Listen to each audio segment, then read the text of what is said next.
Hi there. Just wanted to share a couple of tips that might help you with your writing assignments. These were covered in class when we met, but I figured it might be useful for you to have it to go back to as you are preparing for and submitting writing in our course. So, in addition to what you can already find on our Canvas in terms of expectations, here are some things that I look for and think about when I do writing. So, the first point is really, what do we want to share, right? So, as with any tasks that we want to start, sitting down and planning it out tends to help us.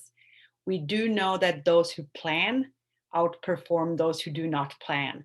And that is true for writing as well. Once we have that sort of organized in our head, it becomes a little bit more easy to put on paper. So maybe that means you want to read what the assignment is, you get away from it, you go for a walk, you come back to it, or however you process. But thinking about what you want to say is useful. I also included this little extra thing here, which is to check boxes versus to own the assignment. As a reader, it seems to be clear when somebody's just checking boxes for an assignment, the assignment doesn't have life, and it comes off as dry as opposed to fluid with a voice. So owning the assignment, really internalizing what it is you want to say, gives the assignment and your writing voice and life. I always say be comprehensive but concise. Nobody wants to read fluff. You don't have to use 43 extra words to say something, but also it shouldn't be so simple that you're leaving out information. So it should be comprehensive.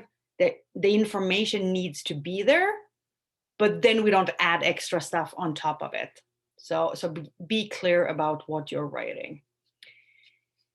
Often when I talk to students post assignment after they have turned it in, they tell me, well, that's what I meant when I asked them about a sentence or a paragraph.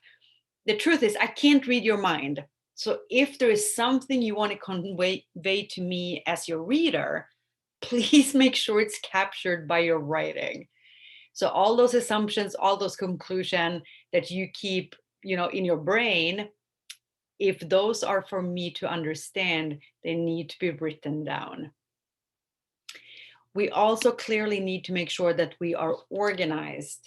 Find a structure or an organization that works for you and be consistent throughout. Also, make sure that you capture all the information that needs to be there. A lot of the time, I get assignments that don't have student names on them, they don't have dates, they don't have labels, they don't have headings. 4 bullet points on a piece of paper doesn't really help me understand what you're trying to convey. And with that comes this, right? So don't submit the first draft. Don't sit down, type it out, and submit it. It will take more than one draft if we want to write something that is of a higher quality. Whether that's going to be your third draft or your ninth, I don't know. It just depends on what your first draft looks like. But as a general rule of thumb, we shouldn't be submitting things of first draft.